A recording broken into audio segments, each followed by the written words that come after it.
অথচ কোনো মানুষ যদি শরীয়তের কোনো একটা বিধানকে অস্বীকার করে, শরীয়তের কোনো একটা বিধানকে কোনো মানুষ যদি অবজ্ঞা করে, ছোট করে দেখে, যদি অস্বীকার করে বসে, সে আর মুসলমান থাকে না, তার নামটা মুসলমানের খাতা থেকে কাটা পড়ে যায়। কথা বলেন ঠিক কিনা? কিন্তু বড় দুঃখের বিষয়, আজকে আমাদের অনেকের টাকা পয়সা থাকার পরেও, সমর্থ থাকার পরেও অনেকে এমন আছে যে হজ করতে চায় না। আজকে আমরা সংক্ষিপ্ত সময়ে কোরআন এবং হাদিস থেকে হজের গুরুত্ব এবং তাৎপর্য আমরা জেনে নেব ইনশাআল্লাহ। কাজেই আমাদের হাতে যেহেতু সময় কম, ভূমিকা লম্বা না করে আমরা সামনের দিকে এগিয়ে যাই ইনশাআল্লাহ। সূরা আলে ইমরানের ৯৬ নম্বর আয়াতের মধ্যে আল্লাহ রাব্বুল আলামিন বলছেন, বিসমিল্লাহির রহমানির রহিম, ইন্না আউওয়ালা বাইতিন উদিআ লিন-নাসি লাল্লাযী বিবাক্কাতা মুবারাকান ওয়া হুদাল লিল-আলামিন ফীহি আয়াতুম বায়্যিনাতুম মাকামু ইব্রাহিম ওয়া মান দাখালাহু কানা আমিনা ওয়ালিল্লাহি আলান নাসি হিজ্জুল বাইতি মান ইসতাতা ইলাইহি সাবিলা ওয়া মান কাফারা ফাইন্নাল্লাহা গনিয়্যুন আনিল আলামিন। আল্লাহু আকবার। আল্লাহ রাব্বুল আলামিন বলেন, ইন্না আউওয়ালা বাইতি উদিআ লিন-নাস লাল্লাযী বিবাক্কাতা মুবারাকা। রব্বে কারীম জানিয়ে দেন, হে মানব সম্প্রদায় শুনে রাখো, আমি আল্লাহ রাব্বুল আলামিন পৃথিবীর মধ্যে সর্বপ্রথম যেই ঘরটাকে বানাইলাম, যেই ঘরটাকে আমি আল্লাহ রাব্বুল আলামিন সর্বপ্রথম সৃজন করলাম, যেই ঘরটাকে আমি আল্লাহ রাব্বুল আলামিন প্রথম বানাইলাম, ওই ঘরটাকে এমনি আমি আল্লাহ রাব্বুল আলামিন বানাই নাই। ইন্না আউওয়ালা বাইতিন উদিআ লিন-নাস লাল্লাযী বিবাক্কাতা মুবারাকা। আল্লাহ রাব্বুল আলামিন বলেন, এই ঘরকে আমি আল্লাহ রাব্বুল আলামিন মানুষের জন্য, মানুষের কল্যাণের জন্য আমি আল্লাহ রাব্বুল আলামিন ঘরটাকে বানাইলাম। এই ঘরের নাম কি? আল্লাহ বলেন লাল্লাযী বিবাক্কাতা মুবারাকা। আল্লাহ তাআলা বলেন এই ঘরের নাম হলো কাবা শরীফ। বাইতুল্লাহকে আমি আমার ঘরকে বানাইলাম, যেই ঘরটা মক্কা নগরীর মধ্যে অবস্থিত রয়েছে। আল্লাহ রাব্বুল আলামিন বলেন এই ঘরটা অত্যন্ত বরকতময়, অত্যন্ত ফজিলতপূর্ণ। ওয়া হুদাল লিল আলামিন। আল্লাহ রাব্বুল আলামিন বলেন, ও আমার বান্দারা শুনে রাখো, এই কাবা ঘরকে আমি আল্লাহ এমনি বানাই নাই, এমনি কাবা ঘরকে আমি আল্লাহ রাব্বুল আলামিন বানাইলাম না। হুদাল লিল আলামিন। ইন্না আউওয়ালা বাইতিন উদিআ লিন-নাস লাল্লাযী বিবাক্কাতা মুবারাকান ওয়া হুদাল লিল আলামিন। আমি আল্লাহ রাব্বুল আলামিন আমার এই পবিত্র ঘরকে তামাম পৃথিবীর সমস্ত সৃষ্টিকুলের জন্য হিদায়াত স্বরূপ বানিয়ে দিলাম। আমার এই কাবা ঘরকে মানুষের হেদায়েতের জন্য বানাইছি। সমস্ত সৃষ্টিকুল জিন এবং ইনসানদের জন্য আমি আল্লাহ রাব্বুল আলামিন আমার ঘরকে হিদায়াতের জন্য বানাইলাম, এমনি বানাই নাই। আল্লাহ তাআলা আরো বলেন, ফীহি আয়াতুম মাকামু ইব্রাহিম ওয়া মান দাখালাহু কানা আমিনা ওয়ালিল্লাহি আলান নাসি হিজ্জুল বাইতি মান ইসতাতা ইলাইহি সাবিলা ওয়া মান কাফারা ফাইন্নাল্লাহা গনিয়্যুন আনিল আলামিন। আল্লাহু আকবার। আল্লাহ রাব্বুল আলামিন বলেন, ফীহি আয়াতুম মাকামু ইব্রাহিম। আমি এই ঘরটাকে বানাইলাম, এই ঘর বানানোর পরে এই ঘরের মধ্যে অনেক নিদর্শন রয়েছে, অনেক নিদর্শন রয়েছে আমার ঘরের মধ্যে। এর মধ্যে থেকে একটি নিদর্শন হলো মাকাম ইব্রাহিম। আল্লাহ কোরআন কারীমের মধ্যে বলছেন, ফীহি আয়াতুম মাকামু ইব্রাহিম। আমার এই ঘরের মধ্যে অনেক নিদর্শন রয়েছে, তার মধ্যে থেকে একটি নিদর্শন হলো আমার খলিল, আমার বন্ধুর দাঁড়ানোর স্থান। মাকান মানে দাঁড়ানোর স্থান, মাকাম ইব্রাহিম, হযরত ইব্রাহিম আলাইহিস সালামের দাঁড়ানোর স্থানকে আল্লাহ রাব্বুল আলামিন নিদর্শন বলে ঘোষণা করেছেন। তাই তো যখন মানুষেরা হজ করার জন্য যায়, ওই মাকামে ইব্রাহিমের পাশে দাঁড়াইয়া 2 রাকাত নামাজ আদায় করতে হয়। মুসলমান ভাইরা রে আমার, এই কাবা ঘরকে সর্বপ্রথম আল্লাহ রাব্বুল আলামিনের নির্দেশে আমাদের পিতা হযরতে আদম আলাইহিস সালাম নির্মাণ করেছিলেন। তিনি জান্নাত থেকে একটা পাথর এনেছিলেন, ওই পাথর দিয়ে আল্লাহর পয়গম্বর আমাদের পিতা হযরতে আদম আলাইহিস সালাম কাবা ঘরকে নির্মাণ করলেন। হযরতে নূহ আলাইহিস সালামের সময় যখন तमाम পৃথিবী প্লাবিত হয়ে গেল, পানির নিচে ডুবে গেল, তখন বালুর নিচে কাবা শরীফ একেবারে ধসে গেল, নিশ্চিহ্ন হয়ে গেল। এরপর আল্লাহ রাব্বুল আলামিনের হুকুমে, লম্বা ঘটনা, আল্লাহ তাআলার নির্দেশে হযরতে ইব্রাহিম আলাইহিস সালাম এবং হযরতে ইসমাঈল আলাইহিস সালাম কাবা ঘর নির্মাণ করা শুরু করে দিলেন। আল্লাহ তাআলার হুকুম পাওয়া মাত্র হযরতে ইব্রাহিম আলাইহিস সালাম তিনার সন্তানকে ইসমাঈল আলাইহিস সালামকে সাথে করে কাবা ঘর নির্মাণ করতে শুরু করলেন। মুসলমান ভাইরা রে আমার, আল্লাহ রাব্বুল আলামিন তিনার খলিল হযরতে ইব্রাহিম আলাইহিস সালামকে এত বেশি ভালোবাসেন, এত বেশি মহব্বত করেন যে তিনি তিনার ইব্রাহিম আলাইহিস সালামকে বন্ধু রূপে ঘোষণা করেছেন, খলিলুল্লাহ। আল্লাহ বলেন, ইব্রাহিম আমার বন্ধু। কেন বন্ধু ঘোষণা করলেন? তার কারণ হযরতে ইব্রাহিম আলাইহিস সালামকে আল্লাহ রাব্বুল আলামিন যতগুলো পরীক্ষা করেছেন, যতগুলো ইমতিহান নিয়েছেন, সমস্ত ইমতিহানের মধ্যে, সমস্ত পরীক্ষার মধ্যে পয়গম্বর হযরতে ইব্রাহিম আলাইহিস সালাম 100-এ মার্ক করেছেন। 100-তে 100 নাম্বার পেয়েছেন, 99 কখনো পান নাই। যখন তিনার পিতা আজর ঠাকুর হযরত ইব্রাহিম আলাইহিস সালামকে উলঙ্গ করে চরকার মধ্যে বসিয়ে দিল, আগুনের মধ্যে নিক্ষেপ করবে, লম্বা ঘটনা। যখন নমরুদের হুকুমে তাকে আগুনের মধ্যে নিক্ষেপ করা হচ্ছিল, হযরত ইব্রাহিম আলাইহিস সালাম চোখের পানি ছেড়ে দিয়ে আল্লাহর দরবারে কান্না করা শুরু করলেন। আল্লাহ, পৃথিবীর যখন কোনো সন্তান বিপদগ্রস্ত হয়, মুসিবত তার সামনে এসে যায়, তার বাবা তাকে বিপদ থেকে উদ্ধার করবার জন্য এগিয়ে আসে। আজকে আমার বাবা নিজের হাতে আমাকে উলঙ্গ করে চরকার মধ্যে বসিয়ে দিয়েছে, আমাকে আগুনের মধ্যে নিক্ষেপ করবে। ওগো আল্লাহ, আমার মতো হতভাগা মনে হয় আল্লাহর জমিনে, তোমার জমিনের উপরে আর কেউ হতে পারে না। দু চোখ দিয়ে পানি বের হওয়া শুরু হয়ে যায়। পয়গম্বর হযরত ইব্রাহিম আলাইহিস সালাম যখন কান্না করা শুরু করলেন, এমন মুহূর্তে হযরতে জিবরিল আমিন এসে হযরতে ইব্রাহিম আলাইহিস সালামকে ডেকে বলেন, ওগো পয়গম্বর, আপনার এই অবস্থা দেখে আমরা বরদাস্ত করতে পারি না, আপনার এই ভয়ঙ্কর অবস্থা দেখে আমাদের সহ্য হয় না, আমাদেরকে হুকুম দিন, আমরা আপনাকে এই ভয়ঙ্কর এখান থেকে আমরা রক্ষা করব, হেফাজত করব। হযরতে ইব্রাহিম আলাইহিস সালাম বলেন, না, আমাকে বিরক্ত করো না, আমার ইমতিহান চলছে। হযরতে ইসরাফিল আলাইহিস সালাম এসে বলেন, ওগো পয়গম্বর, আপনার এই বিপদের মুহূর্তে আমাদের কাছে সাহায্য চান, আমরা আপনাকে সাহায্য করব, এই বিপদ থেকে মুক্তি দিব।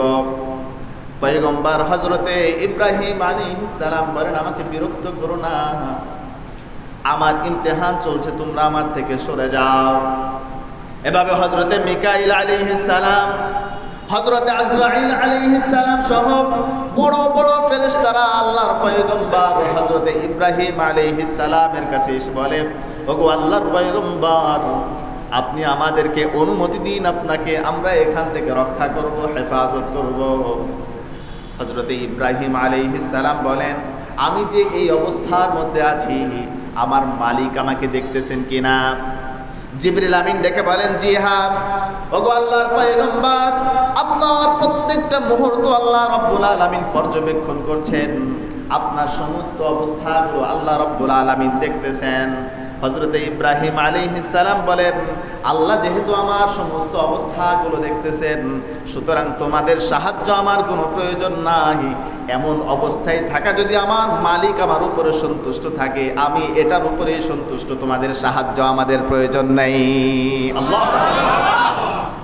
মুসলমান ভাইরা রে আমার, যখন কাফের মুশরিকেরা হযরত ইব্রাহিম আলাইহিস সালামকে চরকা ঘুরিয়ে আগুনের মধ্যে নিক্ষেপ করে দিল, সাথে সাথে আল্লাহ রাব্বুল আলামিন আগুনকে হুকুম করলেন, কুলনা ইয়া নারু কুনি বারদাও ওয়া সালামুন আলা ইব্রাহিম। আল্লাহু আকবার।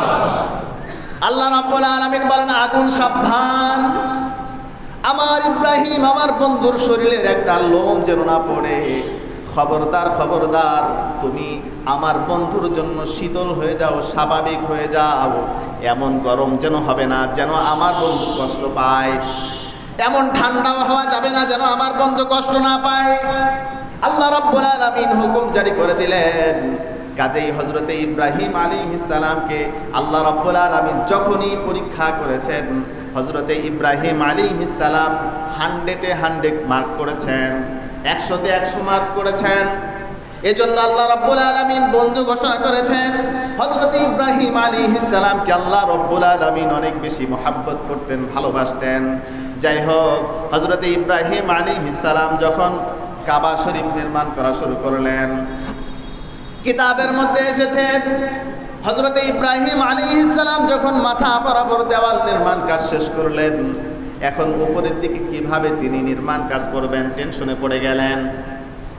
তিনি দূর থেকে একটা পাথর আনলেন, পাথর এনে ওই পাথরের উপর যখন তিনি দাঁড়িয়ে আবার নির্মাণ কাজ শুরু করলেন, দেখা গেল ওই পাথর বরাবর নির্মাণ কাজ শেষ হয়ে যায়। এরপরে কি করবেন? অটোমেটিক দেখা গেল যখন হযরত ইব্রাহিম আলাইহিস সালাম ওই পাথরের উপরে দাঁড়িয়েছিলেন, যখন নির্মাণ কাজ অতটুকু শেষ হয়ে যায়, লক্ষ্য করলেন পাথরটা অটোমেটিক লিফটের মতো উপরের দিকে ওঠা শুরু হয়ে যায়। আবার যখন নিচে মশলা নেওয়ার জন্য, মাল সামান নেওয়ার জন্য প্রয়োজন হয়, অটোমেটিক পাথরটা নিচের দিকে নেমে এসে যায়। এই জন্য এই নিদর্শনটা আল্লাহ রাব্বুল আলামিন ওই দাঁড়ানোর স্থান, ওই মাকামে ইব্রাহিম আল্লাহ রাব্বুল আলামিন কাবা শরীফের মধ্যে রেখে দিয়েছেন। যাই হোক, লম্বা ঘটনা। আল্লাহ রাব্বুল আলামিন বলেন, ফিহি আয়াতুন মাকাম ইব্রাহিম, এই কাবা শরীফের মধ্যে অনেক নিদর্শন রয়েছে। তার মধ্যে থেকে একটি নিদর্শন হলো আমার খলিল, আমার বন্ধুর দাঁড়ানোর স্থান মাকাম ইব্রাহিম। ওমান দাখালাহু কানা আমিনা, রব্বে কারীম ঘোষণা করেন, যেই ব্যক্তি আমার এই ঘরের মধ্যে প্রবিষ্ট হবে, যেই ব্যক্তি আমার ঘরের মধ্যে দাখিল হয়ে যাবে, সে যেন সমস্ত রকমের বিপদ ও মুসিবত থেকে মুক্ত হয়ে যায়।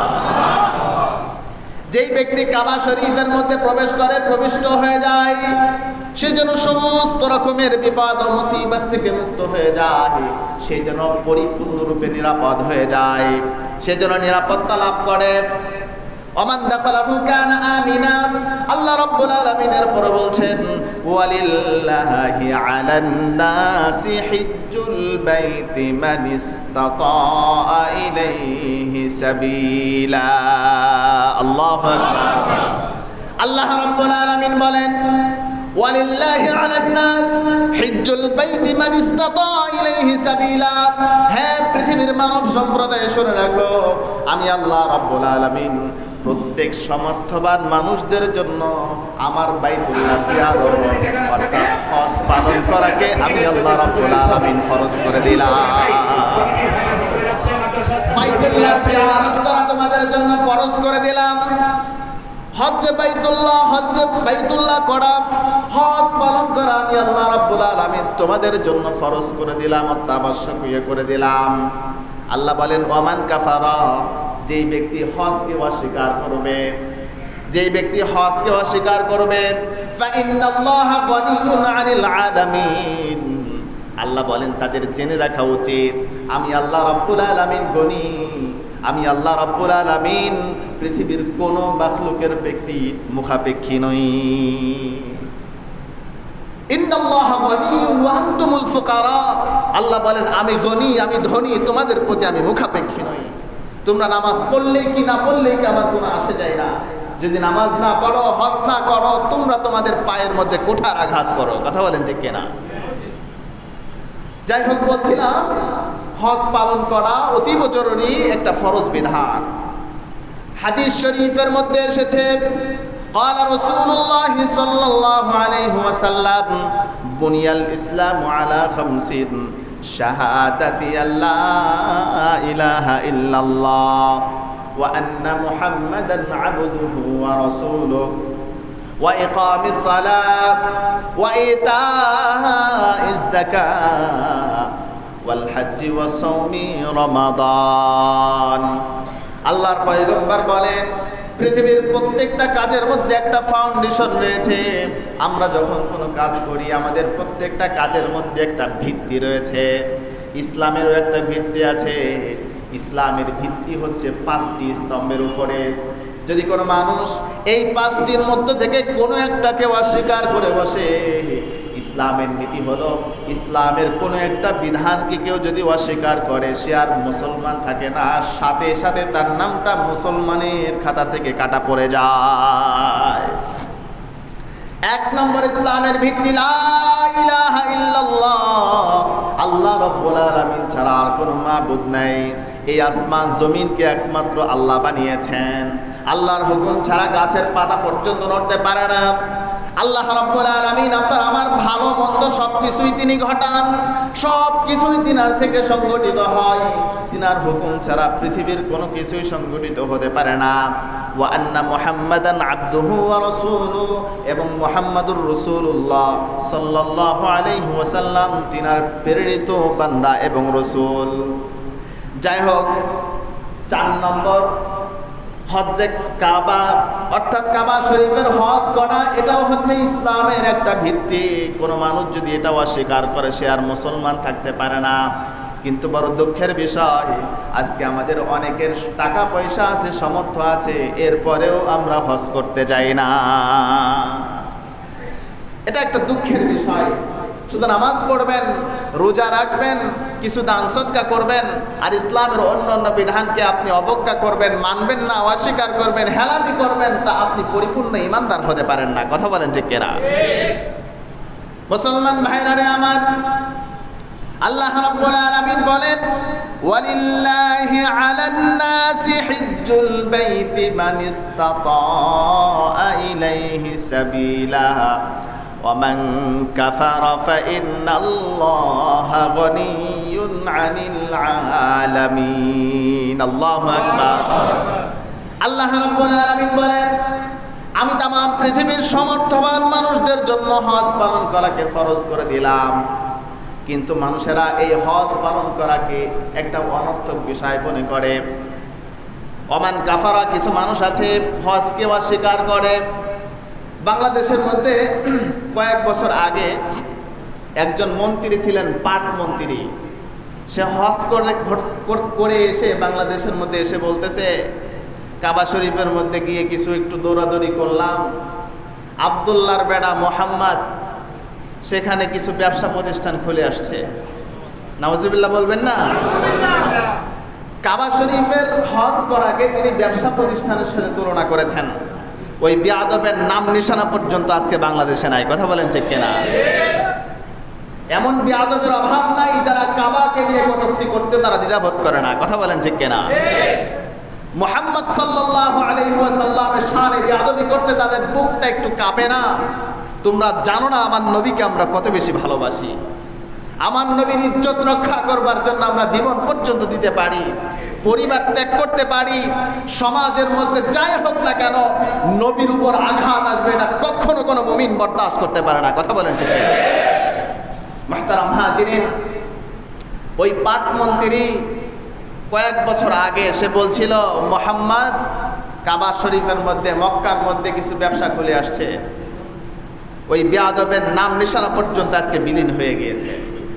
মুহতারাম হাজিরিন, যাই হোক, আল্লাহ রাব্বুল আলামিন বলেন ওমান কাফারা, যেই ব্যক্তি হজকে অস্বীকার করবে, কোনো মানুষ যদি হজকে অস্বীকার করে সে আর মুমিন থাকতে পারে না, মুসলমান থাকতে পারে না, সে সাথে সাথে কাফেরে পরিণত হয়ে যায়। কথা বলেন ঠিক কিনা? শুধু হজ নয়, ইসলামের যে কোনো একটা বিধানকে কেউ যদি অস্বীকার করে, অবজ্ঞা করে, অস্বীকার করে, সে আর মুমিন থাকতে পারে না, সাথে সাথে সে কাফের হয়ে যায়। আল্লাহ রাব্বুল আলামিন বলেন ফাইন্নাল্লাহা গনিয়ুন ওয়া মান কাফারা ফাইন্নাল্লাহা গনিয়ুন আনিল আলামিন। যারা হজ করতে যায় না, টাকা শুধু জমাইতেই থাকে, হজ করার জন্য যায় না, মনে করে টাকা খরচ হয়ে যাবে, এই ভয়ে হজ করতে যায় না। আল্লাহ তাআলার ঘোষণা, তাদেরকে আপনি বলে দিন, হে রাসূল, হে নবী, আপনি তাদেরকে জানিয়ে দিন, আমি আল্লাহ ফকির নই, আমি আল্লাহ ফকির নই। তারা যে হজ করতে যাচ্ছে না, তারা তাদের পায়ের মধ্যে কোঠার আঘাত করছে। কথা বলেন ঠিক কিনা? হাদিস শরীফের মধ্যে এসেছে, قال رسول الله صلى الله عليه وسلم اغتنم خمسا قبل خمس شبابك قبل حرمك وصحتك قبل سقمك وفراغك قبل شغلك وحياتك قبل موتك। আল্লাহর পয়গম্বর সাল্লাল্লাহু আলাইহি ওয়াসাল্লাম বলেন, পাঁচটি জিনিসকে তোমরা মূল্যায়ন করো, পাঁচটি জিনিস আসার পূর্বে। ইগতানিম খামসান ক্বাবলা খামসিন, পাঁচটি বিষয়কে মূল্যায়ন করো আর পাঁচটি বিষয় আসার পূর্বে। শাবাবাকা ক্বাবলা হারামিক, আল্লাহ রাব্বুল আলামিন তোমাদেরকে একটা যৌবন দান করলেন, এই যৌবন চিরদিন তোমার কাছে থাকবে না, এই যৌবন চলে যাওয়ার আগে যৌবন কালকে তোমরা মূল্যায়ন করো। ওয়াসিহাতাকা ক্বাবলা সাকমিক, আল্লাহ রাব্বুল আলামিনের হাবিব ডেকে বলেন, আল্লাহ তাআলা তোমাকে সুস্থতা দান করেছেন, এই সুস্থতার মূল্যায়ন যদি তুমি না করো, এই সুস্থতা চিরদিন তোমার কাছে থাকবে না, তোমার বার্ধক্য তোমার কাছে এসে হাজির হয়ে যাবে। ওয়াসিহাতাকা ক্বাবলা সাকমিক ওয়া ফারাগাকা ক্বাবলা শুগলিক, আল্লাহ রাব্বুল আলামিনের হাবিব বলেন, তুমি এখন অবসর আছো, কয়েকদিন পরে তুমি অবসর থাকবে না, ব্যস্ত হয়ে যাবে, এর কোনো গ্যারান্টি তোমার কাছে নাই। কাজেই অবসর সময়কে মূল্যায়ন করো ব্যস্ততার সময় আসার পূর্বে। ওয়া ফারাগাকা ক্বাবলা শুগলিক ওয়া হায়াতুকা ক্বাবলা মাউতিক, আল্লাহর পয়গম্বর বলেন, তোমার হায়াতের জীবনকে মূল্যায়ন করো, তোমার জীবনকে মূল্যায়ন করো মৃত্যু আসার পূর্বে। আল্লাহর পয়গম্বর বলেন, ওয়া গিনাকা ক্বাবলা ফাকরিক, তুমি তোমার ধন সম্পদগুলোকে মূল্যায়ন করো অভাব আসার পূর্বে। কিন্তু বড় দুঃখের বিষয়, আজকে আমাদের শরীরের সক্ষমতাও আছে, অনেকের টাকা পয়সাও আছে, সময়ও আছে, সব কিছুই আছে, যৌবনকালও আছে, এরপরেও তারা হজ করতে যায় না। ঠিক কিনা?